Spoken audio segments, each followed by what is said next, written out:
Assalamualaikum warahmatullahi wabarakatuh. Halo semuanya, selamat datang di channel Jalan Cerita. Terima kasih sudah mampir. Semoga kalian selalu sehat, bahagia, dan dimudahkan dalam segala urusan. Jangan lupa subscribe, like, dan nyalakan lonceng notifikasinya, supaya kalian gak ketinggalan cerita-cerita seru di sini. Yuk, langsung aja kita mulai.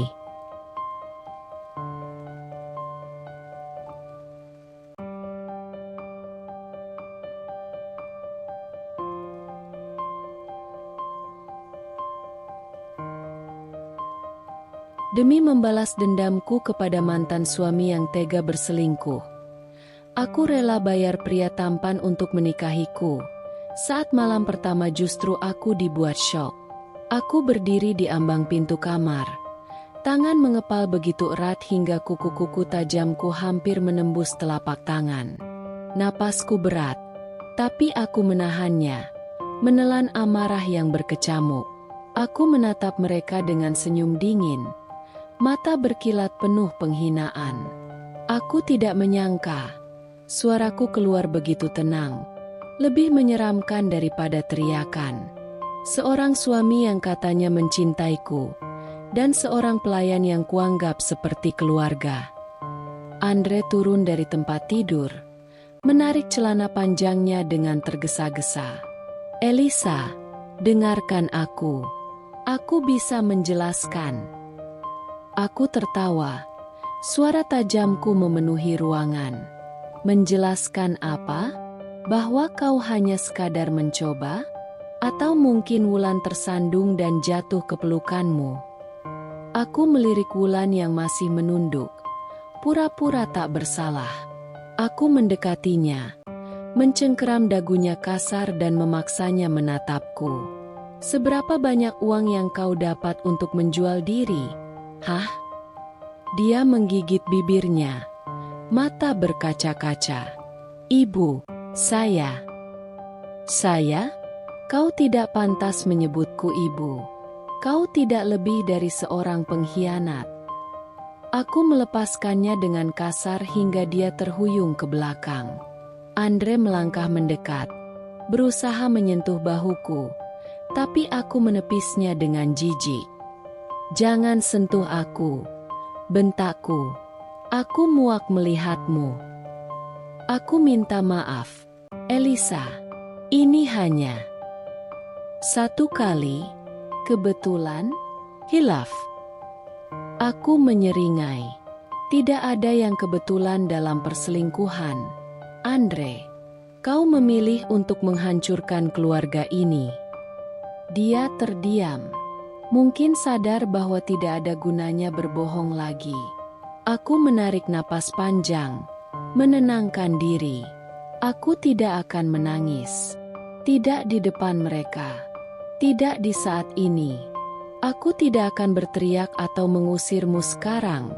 Lanjutku dingin. Aku ingin kau tetap tinggal di rumah ini, untuk melihat bagaimana aku akan menghancurkanmu perlahan. Matanya membelalak. "Apa maksudmu?" Aku tersenyum. Senyum yang bahkan lebih menakutkan daripada amarah. "Kau akan tahu, sayang." Aku berbalik, melangkah keluar dengan kepala tegak. Aku tidak perlu membuang air mata untuk pengkhianat. Aku punya rencana yang lebih baik, membuat Andre kehilangan segalanya. Aku tidak butuh waktu lama untuk bertindak. Malam itu juga, setelah menyaksikan sendiri pengkhianatan mereka, aku menghubungi pengacaraku, Pak Dharma. "Bu Elisa, saya sudah menyiapkan surat perceraian dan dokumen lain yang Anda minta." Suaranya terdengar tegas dan profesional di telepon. "Bagus," kataku dingin. "Aku ingin ini selesai secepatnya. Pastikan dia tidak mendapatkan apapun. Sudah saya atur. Semua aset yang terdaftar atas nama Anda tetap aman. Rekening-rekeningnya juga bisa segera dibekukan." Aku mengangguk puas. "Lakukan." Keesokan paginya, saat sarapan, aku menyerahkan surat cerai itu kepada Andre. Dia menatap kertas itu dengan dahi berkerut. Apa ini? Aku menyandarkan diri ke kursi dengan ekspresi tenang. Baca sendiri. Andre meraih kertas itu dengan kasar. Matanya bergerak cepat membaca isinya. Wajahnya yang semula santai perlahan berubah tegang. Lalu merah padam karena amarah. Kau gila? Bentaknya. Melempar surat itu ke meja. Kau ingin menceraikanku. Kau pikir aku akan pergi begitu saja? Aku menyuap sepotong roti dengan santai. Tentu saja kau harus pergi. Aku tidak punya tempat untuk pria pengkhianat di rumah ini. Dia mendengus, menegakkan bahu seolah merasa dirinya masih memiliki kuasa. Dan kau pikir aku akan pergi tanpa membawa separuh hartamu? Aku mendongak, menatapnya dengan senyum tajam. Kau lupa, semua ini atas namaku. Kau tak punya apa-apa, Andre. Matanya membelalak, ekspresinya seketika berubah panik. Itu tidak mungkin. Rumah ini, perusahaan, semua yang kita bangun bersama. Aku tertawa sinis. Kita bangun bersama? Yang membangun semuanya itu aku. Aku yang mengurus bisnis keluarga. Aku yang bekerja keras. Kau hanya menumpang hidup mewah. Dia membuka mulut, tapi tidak ada kata yang keluar. Untuk pertama kalinya, dia benar-benar kehabisan cara untuk membela diri. Aku meraih cangkir kopiku dan menyesapnya pelan. Dan ngomong-ngomong, aku juga sudah menyiapkan sesuatu untukmu. Aku melambaikan tangan, dan seorang pria bersetelan rapi melangkah masuk ke ruang makan. Itu Pak Dharma, pengacaraku. Pak Andre, sapanya dengan nada dingin. Saya hanya ingin menyampaikan bahwa mulai hari ini, seluruh rekening Anda sudah dibekukan. Anda juga telah dikeluarkan dari bisnis milik Ibu Elisa. Semua properti, kendaraan, dan aset yang Anda nikmati selama ini bukan milik Anda. Andre menatap pengacara itu dengan marah, lalu menoleh kepadaku. Elisa, kau tidak bisa melakukan ini. Aku menyilangkan tangan. Oh, aku tidak hanya bisa, aku sudah melakukannya. Dia mencengkeram pinggiran meja begitu erat hingga buku-buku jarinya memutih. Aku tahu dia sedang menghitung cara untuk keluar dari situasi ini, tapi percuma. Aku sudah memastikan tidak ada celah untuknya. Kau pasti bercanda, gumamnya. Aku suamimu. Salah. Kau suami yang sebentar lagi jadi mantan. Dia terdiam. Aku bisa melihat kepanikannya. Aku beranjak dari kursiku dan berjalan mendekatinya. Aku akan memberimu 24 jam untuk angkat kaki dari rumah ini. Aku menatapnya tajam. Kalau tidak, aku akan memastikan polisi yang menyeretmu keluar. Kau tidak bisa mengusirku begitu saja. Aku terkekeh. Oh, tentu bisa. Bahkan, aku sudah menyiapkan tempat tinggal baru untukmu. Aku merogoh saku dan melemparkan sebuah amplop ke atas meja. Andre meraihnya dengan gemetar, membuka isinya, lalu menatapku dengan ekspresi horor. Sebuah apartemen kecil, di pinggiran kota. Suaranya bergetar, tak percaya. Aku mengangkat bahu. Kau tidak bisa berharap lebih setelah mengkhianatiku. Lagi pula, lebih baik daripada tidur di jalan, bukan? Wajahnya memerah, dan dia menggebrak meja. Aku bersumpah, Elisa, kau akan menyesali ini. Aku mendekat, menatapnya lurus ke matanya. Tidak, Andre. Kaulah yang akan menyesali semua ini. Aku berbalik, meninggalkannya di sana dengan amarahnya yang tak berguna. Ini baru permulaan. Andre berdiri di depan rumah dengan koper usang di tangannya. Wajahnya masih penuh kemarahan dan gengsi yang mulai runtuh. Aku menyilangkan tangan, menikmati pemandangan pria yang dulu merasa berkuasa kini tidak lebih dari seorang gelandangan yang kehilangan segalanya. 1 jam lagi, Satpam akan memastikan kau benar-benar pergi, kataku dengan nada tenang. Jangan berpikir untuk kembali, Andre. Aku tidak akan mengizinkanmu menginjakkan kaki di sini lagi.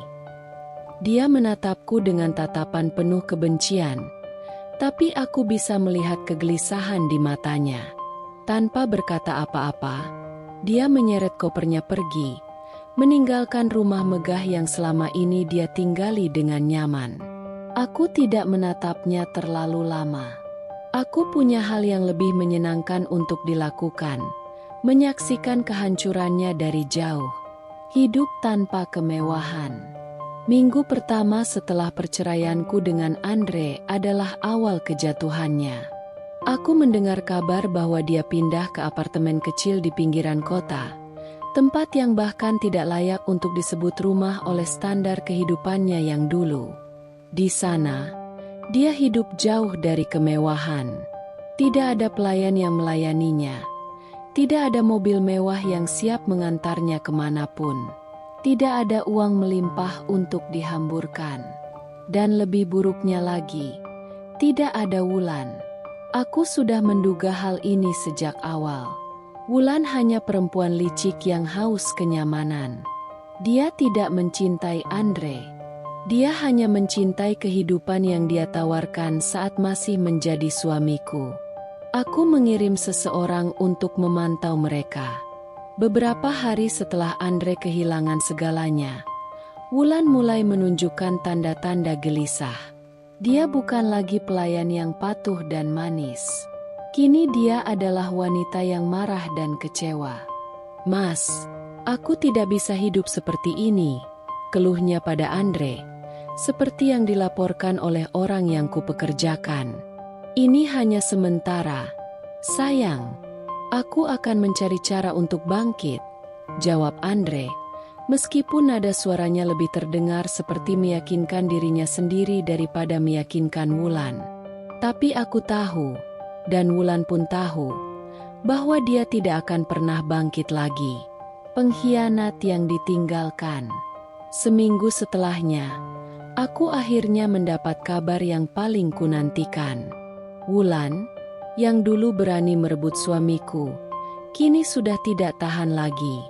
Aku berada di dalam mobil saat aku melihatnya berjalan keluar dari apartemen kecil itu dengan sebuah koper di tangan. Aku tersenyum tipis, menonton dari kejauhan saat Andre berlari mengejarnya. "Wulan, mau kemana?" Suaranya terdengar putus asa. Wulan berhenti, menoleh dengan ekspresi lelah.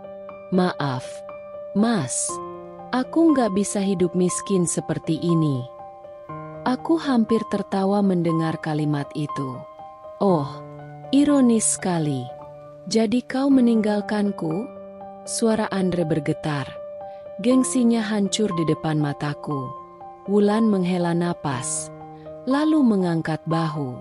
"Aku butuh hidup yang nyaman, Mas. Aku nggak bisa terus makan mie instan tiap hari." Aku menahan diri agar tidak bertepuk tangan saat itu juga.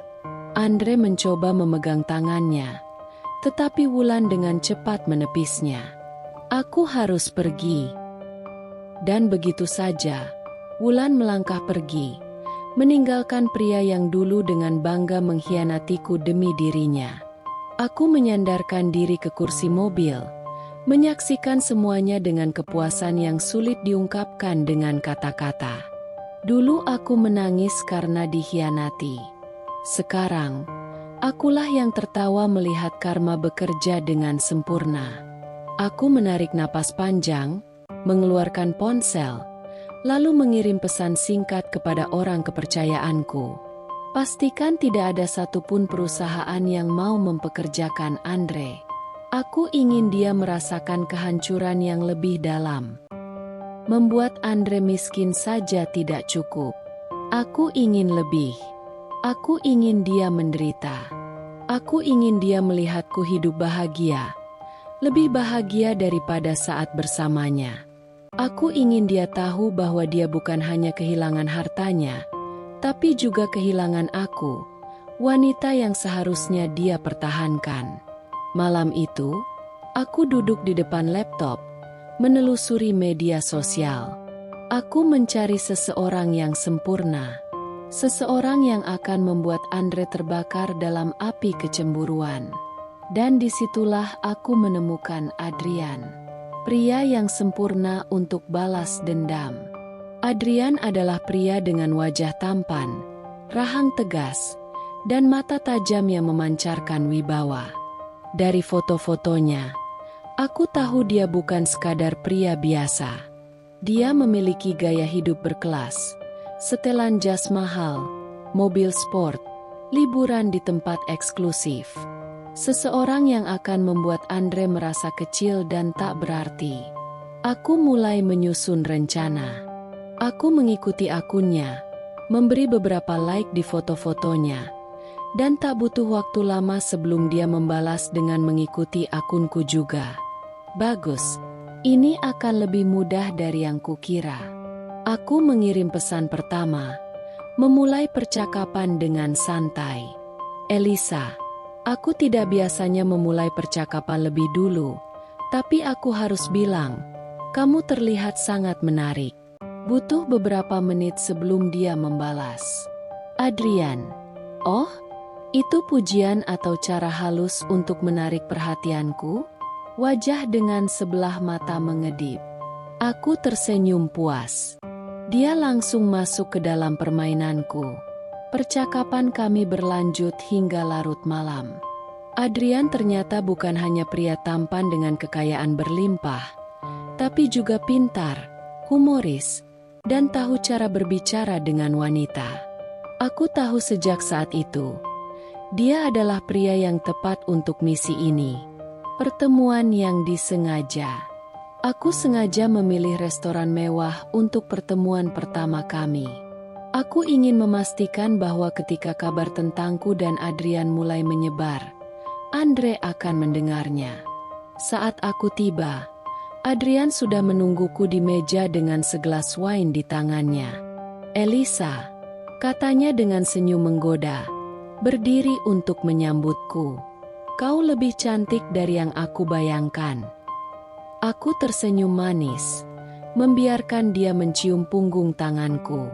Dan kau lebih memikat dari foto-fotomu. Malam itu terasa begitu sempurna. Kami berbincang, tertawa, dan aku memastikan untuk mengambil beberapa foto. Foto yang nantinya akan kulihatkan pada seseorang. Kabar yang sampai ke Andre. Tak butuh waktu lama sebelum kabar tentangku dan Adrian menyebar. Aku tahu pasti, salah satu kenalan kami pasti akan memberitahu Andre. Dan benar saja, 2 hari kemudian, aku mendapat telepon dari nomor yang tidak dikenal.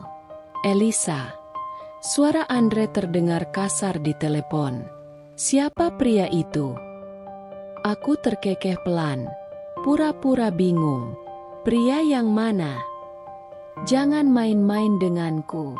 Aku melihat fotomu dengan pria sialan itu. Aku menyandarkan diri di sofa, menikmati kepanikannya. Oh, maksudmu Adrian? Aku sengaja menyebut namanya dengan nada manis. Kami baru mulai berkencan. Dia pria yang luar biasa, tidak seperti pria pecundang yang mengkhianati istrinya. Brengsek. Andre terdengar membanting sesuatu. Kau sengaja melakukan ini untuk membuatku cemburu, kan? Aku tersenyum puas. Jika aku ingin membuatmu cemburu, maka itu berarti aku masih peduli padamu. Aku tertawa pelan. Tapi sayangnya, Andre, Aku bahkan tidak memikirkanmu lagi. Aku bisa mendengar napasnya memburu di telepon. Dia marah. Dia frustasi. Dan aku menikmatinya. Selamat menikmati hidupmu, Andre. Kataku dengan suara manis sebelum menutup telepon. Aku menatap layar ponselku, senyum kemenangan terukir di wajahku. Adrian menyesap anggurnya dengan tenang. Matanya menatapku penuh rasa ingin tahu. Malam itu, kami duduk di restoran bintang 5, dikelilingi cahaya lilin dan lantunan musik klasik yang lembut. Aku sudah memutuskan. Aku tidak akan menunggu lebih lama lagi. Aku meletakkan gelasku dan menatapnya lurus. Adrian, maukah kau menikah denganku? Dia terdiam. Tidak ada ekspresi terkejut yang berlebihan. Hanya senyum kecil yang muncul di sudut bibirnya. Kau yakin? Tanyanya. Suaranya tenang, tapi matanya penuh selidik. Aku mengangguk tanpa ragu. Aku tidak peduli kau pria seperti apa. Aku hanya ingin menikah dengan seseorang yang bisa membuat seseorang menyesal. Adrian menatapku lama sebelum akhirnya menyandarkan diri di kursinya. Jadi ini tentang balas dendam. Aku tersenyum tipis. Kau pria cerdas, Adrian. Aku tidak akan membuang waktumu dengan kebohongan. Ya, ini tentang balas dendam. Dia tertawa pelan. Suaranya rendah dan dalam. Kau wanita yang menarik, Elisa. Biasanya, wanita yang meminta menikah denganku punya alasan lain. Cinta, uang, status sosial. Tapi kau... Dia menggelengkan kepala dengan kagum. Kau hanya ingin menghancurkan seseorang. Aku mengangkat bahu. Setidaknya aku jujur. Dia menatapku dengan mata penuh perhitungan. Aku tahu dia sedang menimbang sesuatu. Adrian bukan pria sembarangan. Dia adalah seseorang yang mengerti permainan ini. Permainan kekuasaan, manipulasi, dan keuntungan. Aku bisa saja menerima tawaranmu sekarang, katanya akhirnya. Jari-jarinya mengetuk meja dengan ritme pelan. Tapi aku ingin tahu, apa untungnya bagiku? Aku tersenyum. Sudah menduga pertanyaan ini akan muncul. Kau pria sukses, Adrian. Tapi status sosialmu belum sekuat namaku. Menikahi seorang Elisa, pewaris bisnis keluarga yang memiliki jaringan luas, akan membawamu ke level yang lebih tinggi. Dia menyipitkan mata, menimbang kata-kataku. Lagi pula, aku melanjutkan, mencondongkan tubuh ke arahnya. Pernikahan ini hanya akan menguntungkan kita berdua. Aku mendapatkan kesempatan untuk menghancurkan Andre lebih dalam. Dan kau mendapatkan koneksi yang lebih kuat dalam dunia bisnis. Adrian tersenyum miring. Dan jika aku berkata tidak, aku mengambil gelasku lagi dan menyesap anggur dengan santai. Maka aku akan menemukan pria lain yang bersedia. Aku menatapnya tajam. Tapi jujur saja, Adrian, kau tidak akan melewatkan kesempatan ini. Dia tertawa pelan, seakan terhibur dengan keberanianku. Lalu, dia mengulurkan tangannya ke arahku. Baiklah, Elisa, aku terima tawaranmu. Kita akan menikah. Aku menggenggam tangannya dengan erat, merasakan kemenangan mengalir dalam diriku. Ini langkah terakhir dalam rencanaku. Aku akan membuat Andre melihatku bahagia dengan pria yang jauh lebih baik darinya. Aku akan memastikan dia tenggelam dalam penyesalan seumur hidupnya. Konflik 5. Andre melihat pernikahanku.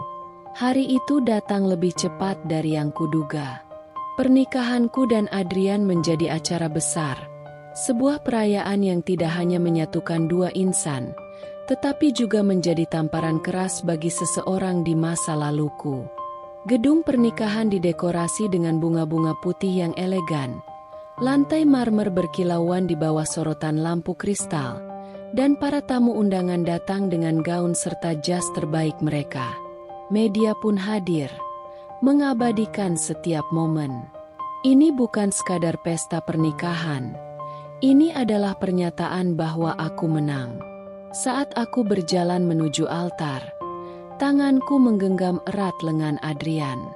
Dia tampak gagah dalam setelan hitamnya. Senyumnya tenang dan penuh percaya diri. Di sisi lain, aku bisa merasakan tatapan penuh kecemburuan yang membara dari suatu tempat di ruangan ini. Dan benar saja, di antara para tamu, aku melihatnya. Andre. Dia berdiri di sudut ruangan, mengenakan jas sederhana yang jauh dari kemewahan yang dulu ia banggakan. Matanya tajam dan penuh kemarahan, tetapi ada sesuatu yang lain di sana, sesuatu yang tidak bisa ia sembunyikan. Penyesalan. Aku berpura-pura tidak melihatnya, tetap berjalan anggun menuju Adrian yang menungguku di depan altar. Hari ini bukan tentang Andre. Hari ini tentang aku dan kemenanganku.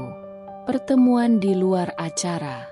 Setelah resepsi selesai, aku berjalan ke taman belakang venue untuk menghirup udara segar. Malam itu begitu indah. Langit cerah dengan bintang-bintang berkilauan. Aku baru saja ingin menikmati ketenangan ketika suara yang begitu familiar memecah kesunyian. Kau menikah dengan pria ini hanya untuk membalas dendam padaku, kan? Aku berbalik, dan di sana dia berdiri. Andre, matanya gelap, penuh amarah, tetapi bibirnya menekan erat, seakan menahan emosi yang lebih dalam.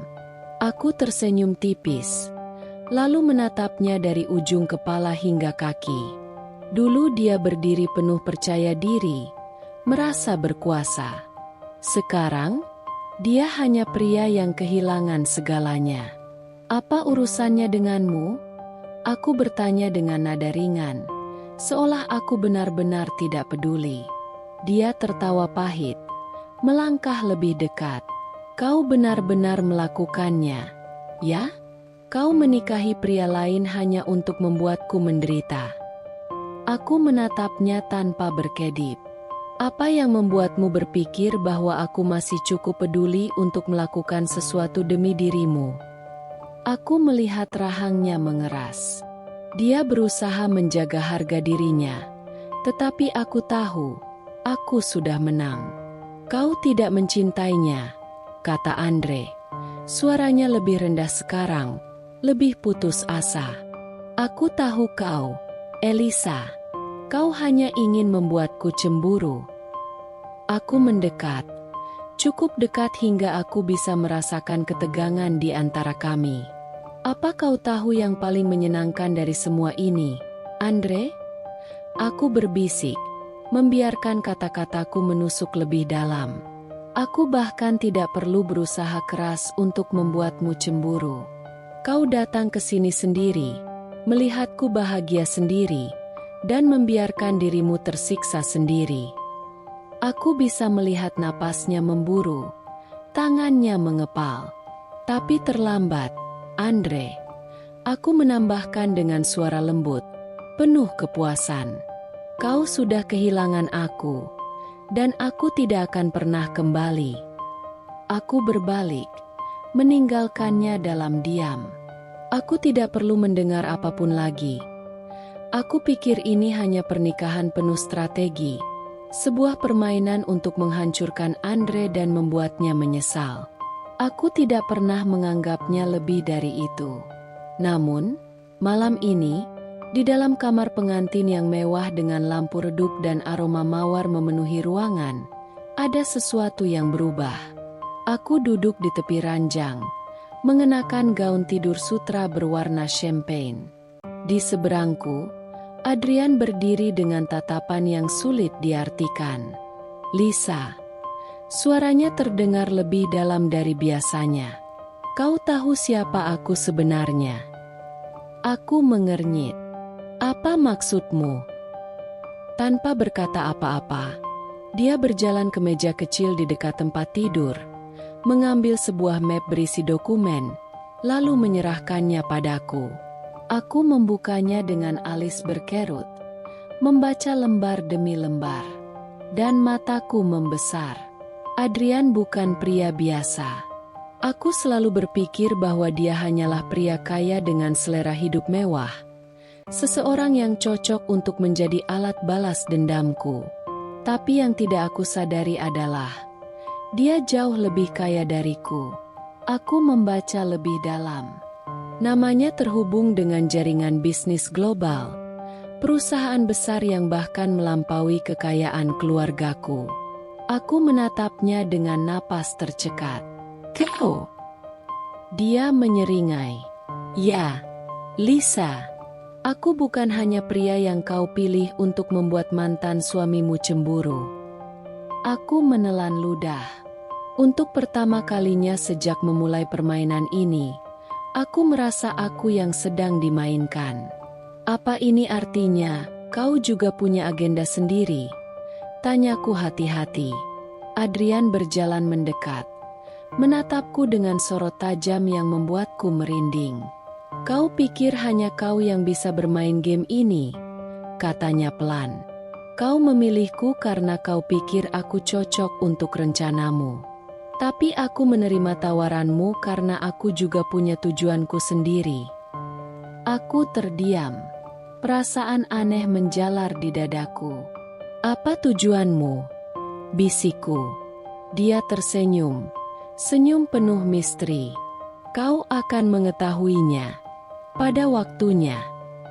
Aku menatapnya, mencoba mencari kebohongan dalam sorot matanya. Aku sudah terbiasa dengan permainan, terbiasa dengan tipu daya, terbiasa hidup dalam rencana yang sudah aku susun dengan matang. Tapi kali ini, aku tidak siap. Aku menikahimu bukan karena uangmu, Lisa. Aku menikahimu karena aku benar-benar mencintaimu, kata Adrian dengan suara pelan, tetapi penuh keyakinan. Hatiku mencelos. Ini tidak mungkin. Aku yang berpikir aku mengendalikan permainan ini, ternyata aku sendiri yang tertipu. Tidak, kau bercanda, kan? Aku tertawa kecil, mencoba mengabaikan rasa gelisah yang mulai menjalar di hatiku. Tapi Adrian tidak tersenyum. Dia hanya menatapku dengan tatapan yang berbeda. Tatapan seseorang yang selama ini aku hindari. Tatapan seseorang yang tulus mencintai. Aku merasa kecil. Aku merasa bodoh. Aku tahu sejak awal kau hanya ingin membalas dendam pada Andre. Adrian melanjutkan. Suaranya tetap tenang. Aku tahu kau memilihku karena aku bisa membantumu membuatnya menyesal. Aku menelan ludah. Tidak bisa membantah, tapi aku tetap menerimanya. Aku tetap di sini. Dia mendekat, menangkup wajahku dengan lembut. Bukan karena aku ingin bermain game sepertimu, tapi karena aku benar-benar ingin berada di sisimu, Lisa. Dadaku terasa sesak. Ini bukan bagian dari rencana. Adrian, Aku tidak tahu harus berkata apa. Aku, Elisa, wanita yang selama ini percaya bahwa cinta hanyalah senjata atau jebakan, kini dihadapkan pada seseorang yang benar-benar menginginkanku tanpa syarat. Dan untuk pertama kalinya dalam hidupku, aku takut. Takut karena aku tidak tahu bagaimana harus menghadapi ini. Takut karena mungkin aku mulai merasa hal yang sama hari-hari berlalu, dan perasaan yang selama ini aku tekan mulai menghantuiku. Aku pikir aku sudah menang. Aku pikir aku berhasil membalas dendam pada Andre dan menunjukkan bahwa aku bisa bahagia tanpanya. Tapi semakin aku menjalani pernikahan ini, semakin aku menyadari sesuatu. Aku menikahi pria yang benar-benar tulus. Adrian bukan seperti Andre. Dia tidak melihatku sebagai trofi atau akses menuju kehidupan yang lebih baik. Dia tidak mempermainkanku, tidak mencoba menguasai atau mengendalikan aku. Dia benar-benar ingin bersamaku. Dan itu membuatku takut. Karena aku hanya menjadikannya alat balas dendam. Aku mulai menjaga jarak. Setiap kali dia mencoba mendekat, aku menemukan alasan untuk menghindar. Aku mulai tidur lebih larut dari biasanya, berharap dia sudah terlelap ketika aku masuk ke kamar. Aku pura-pura sibuk dengan bisnis dan pertemuan. Aku menciptakan ruang di antara kami, berharap perasaan bersalah ini akan menghilang dengan sendirinya. Tapi Adrian bukan pria bodoh. Semakin aku menjauh, semakin dia mendekat. Dia tidak pernah memaksaku untuk berbicara, tidak pernah menuntut apapun. Dia hanya ada di sana, dengan senyum hangatnya, dengan perhatian kecil yang seharusnya tidak membuatku terpengaruh, tetapi justru membuatku semakin tersiksa. Lisa. Suaranya terdengar lembut suatu malam ketika kami duduk bersebelahan di balkon. Apa yang kau takutkan? Aku terdiam, menatap gelas anggur di tanganku. Aku tidak takut, jawabku datar. Dia tertawa kecil, seolah tahu aku berbohong. Aku bisa merasakan kau menjauh. Aku tetap diam. Kau takut aku akan meninggalkanmu? Tanyanya tiba-tiba. Aku mengangkat kepala, menatapnya dengan mata membelalak. Adrian menatap lurus ke mataku. Ekspresinya serius. Aku tidak akan meninggalkanmu, Lisa, katanya dengan nada yakin. Tapi aku ingin tahu, sampai kapan kau akan terus berlari dariku? Dadaku terasa sesak. Aku ingin mengatakan sesuatu, ingin menjelaskan semuanya. Bahwa aku tidak pantas mendapatkan seseorang seperti dia. Bahwa aku telah memanfaatkan perasaannya. Bahwa aku tidak tahu apakah aku bisa mencintainya sebagaimana dia mencintaiku. Tapi kata-kata itu tidak keluar. Aku hanya bisa menunduk, merasakan hatiku semakin kacau. Hari itu hujan turun deras. Langit kelabu. Angin bertiup dingin. Aku baru saja pulang dari pertemuan bisnis ketika seorang penjaga rumah menghampiriku dengan ekspresi canggung. Bu, ada seseorang yang ingin bertemu dengan Anda, katanya ragu. Aku mengerutkan kening. Siapa? Dia menelan ludah. Pak, Andre. Aku berhenti di tempat. Nama itu seharusnya tidak lagi memiliki pengaruh apapun padaku. Tapi saat aku berjalan ke gerbang dan melihat sosok pria yang pernah menjadi suamiku, sesuatu dalam dadaku terasa aneh.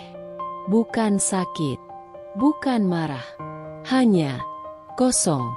Andre berdiri di sana, kusut dan lusuh. Bajunya tidak rapi, rambutnya acak-acakan, dan ada lingkaran hitam di bawah matanya. Dia tidak lagi terlihat seperti pria yang dulu penuh percaya diri, yang selalu merasa bisa memiliki segalanya. Dia hancur. Aku tidak berbicara. Aku hanya berdiri di sana, menatapnya dengan ekspresi dingin. Dia menelan ludah, lalu berkata dengan suara serak, "Lisa, aku salah. Aku menyesal." Aku tidak bereaksi. Dia melanjutkan, "Wulan sudah pergi. Aku tak punya siapa-siapa lagi." Aku tertawa pelan.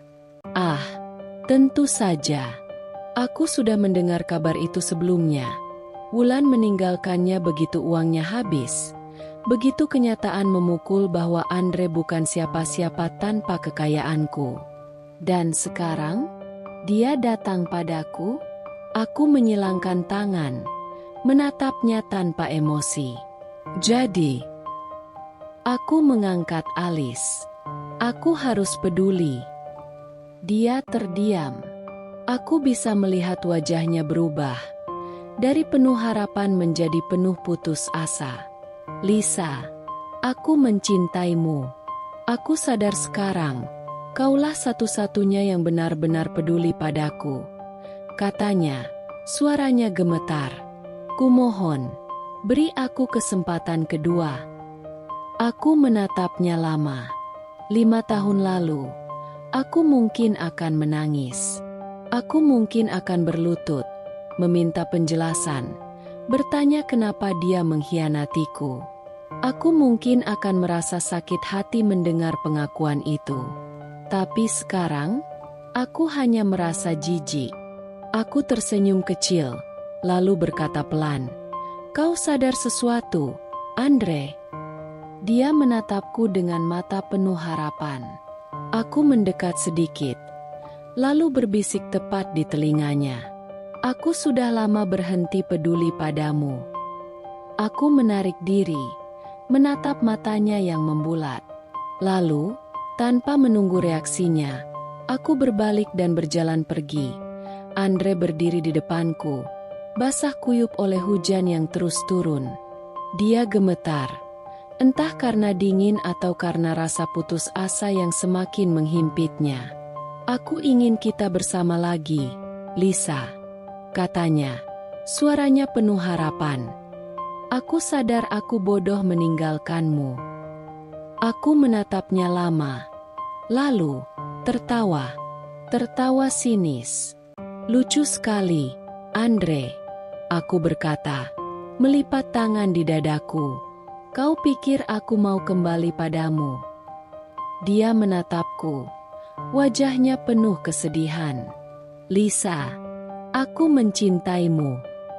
Aku menghela napas, menatapnya seolah dia adalah seorang pengemis yang meminta sesuatu yang tidak layak dia dapatkan. "Aku sudah menikah, Andre," kataku pelan, menikmati ekspresi terguncangnya. Andre menelan ludah. Aku bisa melihat rahangnya mengeras. Otot-otot di wajahnya menegang. "Kau tidak benar-benar mencintainya, kan?" Suaranya bergetar. "Kau hanya menikah dengannya untuk membalas dendam padaku." Aku mendongak, tersenyum kecil. "Lalu kalaupun benar begitu?" Dia terdiam. Matanya menunjukkan campuran kemarahan, kepedihan, dan kebingungan. Aku melangkah mendekat, memastikan dia bisa mendengar setiap kata yang aku ucapkan. "Aku lebih memilih pernikahan tanpa cinta bersama Adrian," bisikku, "daripada kembali ke pengkhianat sepertimu." Andre mengepalkan tangan, seolah menahan amarah. "Lisa, aku bisa berubah. Aku bisa membuktikan kalau aku masih pantas untukmu." Aku mengangkat tangan, menghentikannya. "Aku tidak ingin mendengarnya," potongku dingin.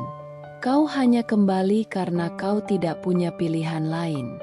Jika Wulan masih ada di sisimu, kau tidak akan berdiri di sini sekarang, memohon padaku seperti ini." Dia terdiam, tidak bisa membantah. Aku menatapnya sekali lagi, lalu berbalik. "Jangan pernah muncul di hadapanku lagi, Andre," kataku sebelum berjalan pergi, meninggalkannya di bawah hujan yang semakin deras. Dan untuk pertama kalinya, aku merasa benar-benar bebas. Hujan masih turun deras saat aku berbalik, meninggalkan Andre yang berdiri dalam kehancurannya. Tapi sebelum aku bisa melangkah lebih jauh, tiba-tiba ada lengan yang melingkar di pinggangku. Aku menoleh dan melihat Adrian berdiri di sampingku, tegap, berwibawa, dan penuh keyakinan. "Maaf, Andre," katanya. Suaranya tenang tapi tegas.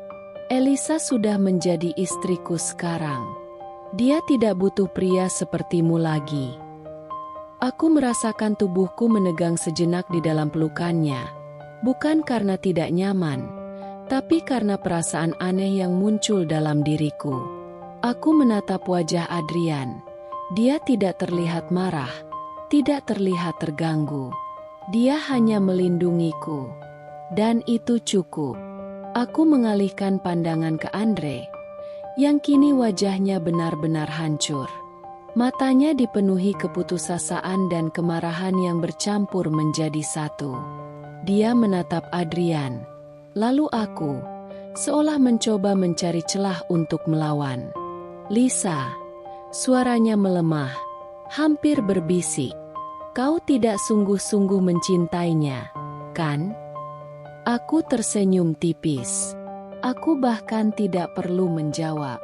Adrian semakin mengeratkan genggamannya di pinggangku, menunjukkan bahwa aku bukan lagi milik masa lalu. "Kau sebaiknya pergi, Andre," kata Adrian.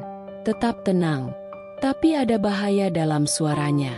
Andre menatapnya tajam, seolah ingin melawan.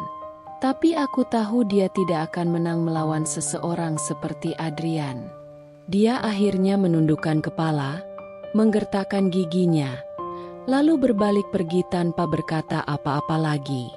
Aku menghela napas, merasa seperti beban berat akhirnya terangkat dari dadaku. Aku menatap Adrian, yang masih menatap Andre hingga bayangannya menghilang dalam hujan. "Kenapa kau selalu ada di saat yang tepat?" tanyaku pelan. Dia menoleh, tersenyum kecil. "Karena aku tidak akan membiarkan siapapun mengganggu istriku." Hatiku terasa aneh, hangat, tapi juga kacau. Aku berpikir aku sudah mengendalikan segalanya. Aku berpikir Adrian hanyalah alat dalam permainanku. Tapi semakin lama, aku semakin sadar bahwa aku mulai kehilangan kendali. Bukan terhadap Andre. Aku pikir Andre sudah cukup hancur setelah pertemuan terakhir kami. Tapi ternyata, aku salah. Hari itu, aku sedang berjalan menuju mobil setelah menghadiri acara amal bersama Adrian. Gaunku yang elegan berkibar tertiup angin, dan aku bisa merasakan tatapan orang-orang di sekelilingku. Aku bukan lagi Elisa yang dulu. Aku jauh lebih kuat, lebih berkelas, lebih berharga. Tapi tiba-tiba, di depan mobilku, aku melihat sosok yang tak asing lagi. Andre. Tapi kali ini, dia tidak lagi berdiri dengan penuh amarah atau harga diri yang tersisa. Dia berlutut. Ya, berlutut di hadapanku, di depan banyak orang. "Lisa." Suaranya serak, hampir tidak terdengar karena suara kendaraan dan bisikan orang-orang di sekitar. Aku benar-benar menyesal. Aku tidak bisa hidup tanpamu. Aku tetap diam. Aku hanya menatapnya dengan dingin. Dulu, aku mungkin akan tersentuh. Aku mungkin akan merasa kasihan, bahkan mempertimbangkan untuk memaafkannya. Tapi aku tidak pernah lupa bagaimana dia dulu membuangku seperti sampah. Bagaimana dia mengkhianati cinta dan kepercayaanku. Bagaimana dia tertawa bersama wanita lain di tempat tidur kami. "Lisa, aku tidak punya siapa-siapa lagi." Suaranya bergetar. Aku mencintaimu." Aku menatapnya tanpa ekspresi. "Lucu sekali." Andre mendongak. Matanya memohon. "Aku mencintaimu." Aku mengulang ucapannya sambil menyeringai kecil. "Di mana cintamu saat kau mengkhianatiku? Di mana cintamu saat kau bercumbu dengan wanita lain di ranjang kita?" Aku mendekat, lalu berbisik tepat di hadapannya. "Kau tidak mencintaiku, Andre. Kau hanya kesepian." Dia terisak. Air matanya mulai jatuh. Aku tidak tahu apakah itu air mata penyesalan atau sekadar air mata dari pria yang tidak bisa menerima akibat dari perbuatannya sendiri. Aku berbalik, hendak masuk ke dalam mobil. Tapi sebelum aku sempat membuka pintu, tangan seseorang menggenggam pinggangku dengan lembut. Aku menoleh. "Adrian." Dia menatap Andre, lalu berbicara dengan suara tenang namun penuh ketegasan. "Bangkitlah. Andre, kau tidak pantas berada di kaki istriku. Kata-kata itu seperti pisau yang menghunus harga diri Andre. Dia menunduk. Wajahnya memerah karena malu. Tanpa berkata apa-apa lagi, aku masuk ke dalam mobil. Adrian mengikutiku, menutup pintu, dan dalam sekejap, kami pergi meninggalkan masa lalu yang menyedihkan itu. Aku tidak menoleh ke belakang. Aku tidak pernah berpikir akan melihat Andre sehancur ini. Pria yang dulu berdiri dengan penuh kesombongan di atas hartaku, yang dulu dengan mudahnya membuangku demi perempuan lain, kini tak lebih dari bayangan dirinya yang dulu. Aku mengeluarkan sebuah amplop tebal dari dalam tas, lalu melemparkannya ke lantai di depannya. Ambil ini, kataku dengan suara yang tenang tapi menusuk. Andre menatap amplop itu sejenak sebelum menatapku dengan ekspresi penuh kebencian. Aku tidak butuh uangmu, dia berteriak. Matanya berkilat marah. Aku menyeringai, melipat tangan di dada. Aku tahu dia berbohong. Oh! Aku mencondongkan tubuh sedikit ke arahnya. Suaraku merendah tapi tajam. Kau yang mengemis-ngemis di sini. Kau yang berlutut di hadapanku. Sekarang kau berani bilang tidak butuh. Wajahnya memerah, bukan karena marah, tapi karena malu. Aku bisa melihat harga dirinya hancur berkeping-keping di depan semua orang yang menyaksikan. Aku berbalik, siap melangkah pergi. Tapi sebelum aku benar-benar meninggalkannya, aku memberi satu pukulan terakhir. Ambil atau pergi dengan tangan kosong, Andre, kataku tanpa menoleh. Tapi kau tahu, ini terakhir kali aku peduli. Lalu aku berjalan pergi, meninggalkannya dengan amplop itu di kakinya. Balas dendamku sudah selesai. Aku tidak perlu lagi membuang waktu untuk seseorang yang sudah aku kubur di masa lalu. Di dalam mobil, Adrian menggenggam tanganku, menghangatkannya. Aku menoleh, menatapnya, dan dia tersenyum kecil. Sudah puas? Tanyanya lembut. Aku terdiam sejenak, lalu mengangguk. Ya, aku sudah selesai dengan Andre. Andre menatapku untuk terakhir kalinya. Tatapan yang dulu pernah penuh kesombongan, kini hanya menyisakan kemarahan dan rasa malu.